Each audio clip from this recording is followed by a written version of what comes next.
Welcome to Unemployed and Afraid, a podcast that explores the glorious mess of building your own business with the people doing it. I'm your host and fellow business builder, Kim Kerton. Thank you for being here. Let's get into some good, honest, small business chat.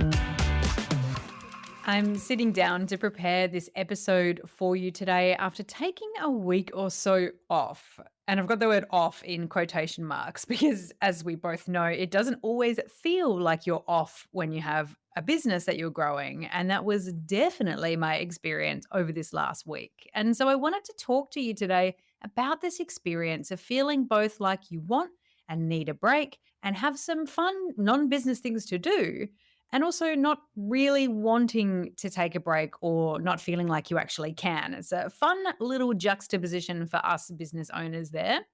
Depending on the type of business you run, this experience isn't the same for everyone, naturally. And I'm sure you're just as familiar as I am with the advice from coaches and gurus about business allowing you to be flexible and the importance of taking time to rest and regenerate.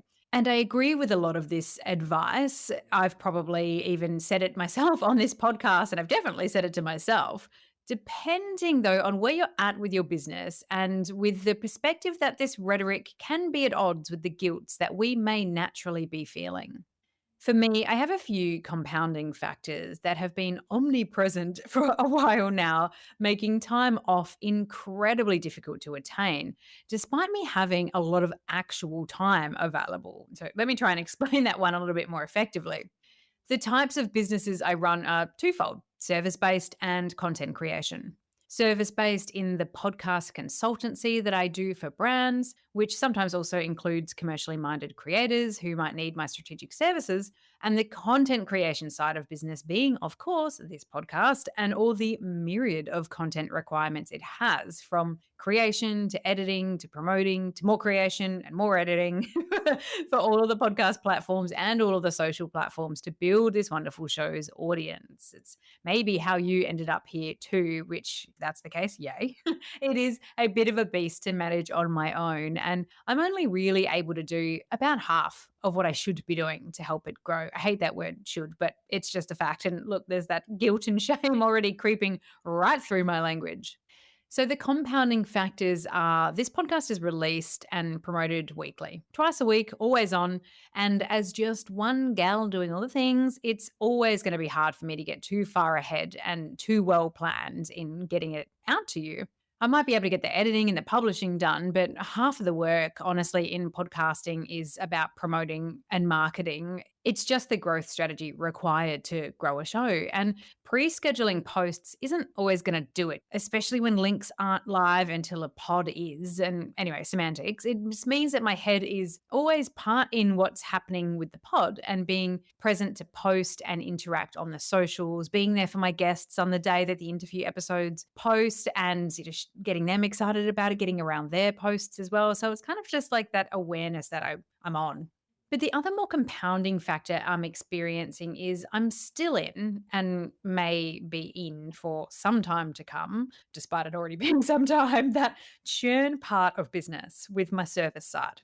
This means at any time I might have a few pitches in market or opportunities in with partners. They might be at different stages of the sales conversations in consultancy partnerships or partnerships with this pod or speaking engagements. And so I'm wanting to keep an eye on my emails in case something comes through. But I also want to stay in that sales mindset, like reminding potential customers that I'm here by being active on LinkedIn or checking in with them directly via email or phone, proactively setting meetings with potential partners or brands to build up that pipeline of opportunities and clients. And all of that requires me to be hyper present in the chair at the desk. So while I might be able to work ahead somewhat or schedule around the business that I already have and the tasks that I might have on my plate, taking time off simply pretty well means I'm not able to proactively build opportunities for the future for the time that I'm off of work by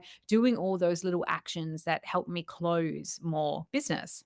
But this week, my parents were in town and they have been staying with me and my partner, and I adore them. We all have a lot of fun together when we hang out, just like talk smack and watch TV and movies and just chat, plan our next meals. Food is 100% our favorite pastime. And because we live in different states, these times are super precious. And of course, I can look at it like it's only 1 week that I'm taking away from my work. My family is more important. And all of that is true. Being present with them is what I would prefer to be doing always. But there's an underlying hum that I can't escape. And I think most business owners can't escape this, particularly in that surface based industry or in the early phases or in the growth periods of your business, of our businesses. And particularly if you are a solo operator like me, when you're not on, and it simply sets you back. Not in the work that you have to complete, but in the future opportunities you're trying to build.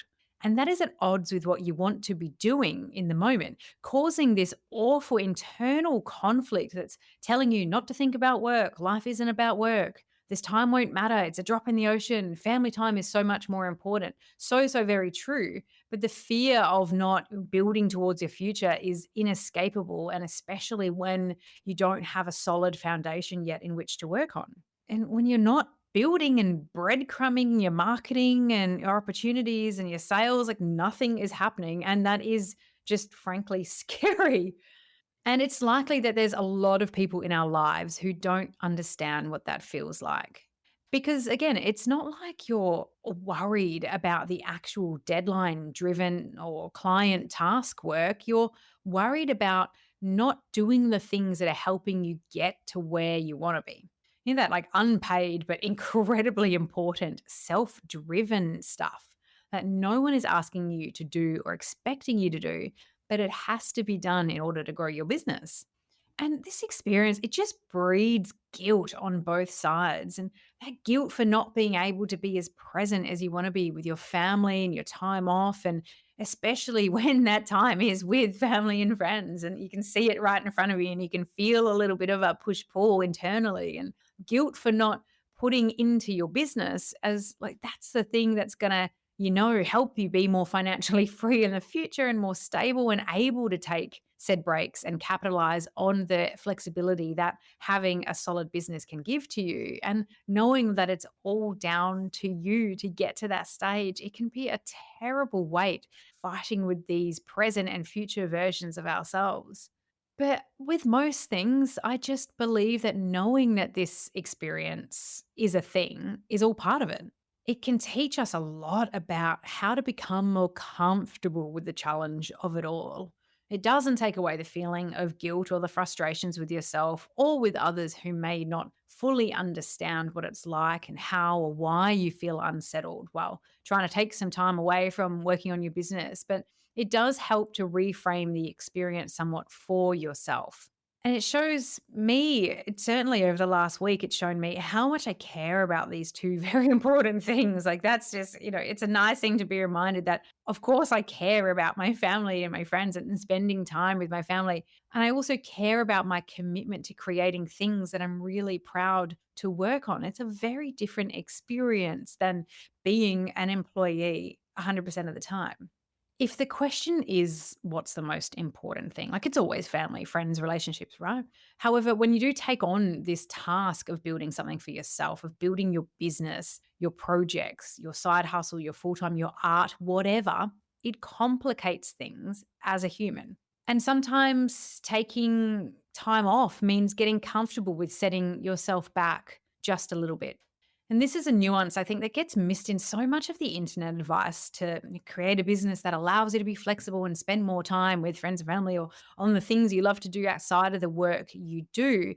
That part of it gets missed. It's like you can't just switch it off when it is all on your shoulders. And there, in reality, may be years where this isn't possible or it doesn't feel comfortable.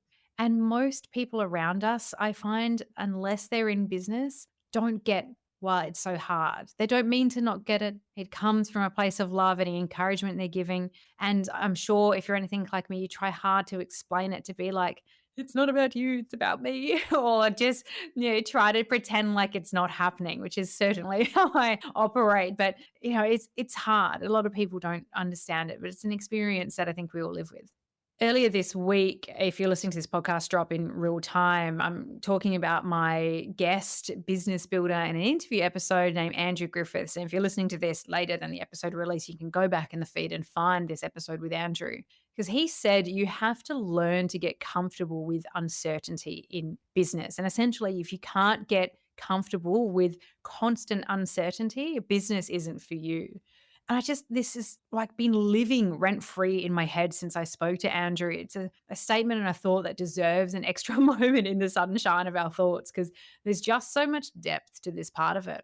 The things that are in our control are showing up every day and trying really hard, putting ideas out there, pitches, marketing, tweaking copy. If you're anything like me with your website, tweaking it thousands and thousands of times, reviewing your services, your products, how it appears, your sales pages, your storefronts, all of the above. And much of the rest is uncertain and out of our hands. And it's a terribly difficult thing to get comfortable with. The reward, as we know, can be incredible and multifaceted, but like most things, great, it's not an easy experience. And when we can look at this with some distant perspective, when we can look at this guilt that we feel when we're not working on our business and we want to be present with our family and just the back and forth of that, it's easier to give ourselves a little bit of a break when that guilt kicks in. I'm not here to tell you to take more time off or just to tools down guilt free whenever you have to, like it's easy, because I know that it's not easy. And I certainly won't tell you to create a balance between work and life because I don't really believe it's an either or. This is a thought that I've ruminated on and will probably continue to ruminate on to try to actually understand it with some layer. But I just feel like at a top line level, work and life, it's far more of an integration and a constant rebalancing of focus with a whole whack of self-compassion and self-awareness as you figure out how to constantly rebalance where you're focusing on in the moment to get what you need, to get what's needed from you and for you in the moment for either side that makes up the whole of us as humans. But I will tell you that all the internal conflict we deal with in business, all of the shit has been felt by others too. That what we're going through is universal. It just looks a little bit different for each of us. And perhaps by just simply sharing my experience here with you and my thoughts, you can take away just a few little bits here and there that land for you, and you can apply it to your unique world, your unique business, your unique approach, and hopefully feel more supported than you did before you hit play on this episode. As always, I want to know how you're feeling about this content that I create for you. Is it helpful? Is it valuable? Tell me about it because it helps me feel more confident to keep creating it for you. And not only that, your feedback will actually help me keep the show going and growing and give me a really great reason to not feel guilty about occasionally having a little bit of time off. The ways that you can do that is to share this show with people in your network. Word of mouth with a pod is just game changer. Like Pod PR, help me out with it. Put it in your Instagram stories. Do a recommendation reel if you're feeling particularly generous, or a TikTok vid about the show, telling other people why you recommend it, what you like about it. Whack it in your newsletter as a reco. These are all wonderful free things, albeit time spent. So whatever you can do to help me is a gift, as I hope I can help you too, just by listening and tuning in. It means an extraordinary amount to me to have your support in this show. Make sure you're following the show wherever you're listening. If you're on Apple, Spotify, you've got the follow buttons on there. Make sure you're hitting that so I pop into your feed whenever there's a new episode, and stay in touch with me on the socials. I'm on at Unemployed and Afraid or at Unemployed and Afraid Pod on all of the platforms. Now it's time to get back into business. So let's go get it. Thank you for listening to Unemployed and Afraid, the podcast for small business builders with your host, me, Kim Kerton. If you love it, you can say thanks with a star rating and a review. And of course, join the community on Instagram, TikTok, Facebook, and LinkedIn. Find us at Unemployed and Afraid wherever you're hanging out, and I'll see you there.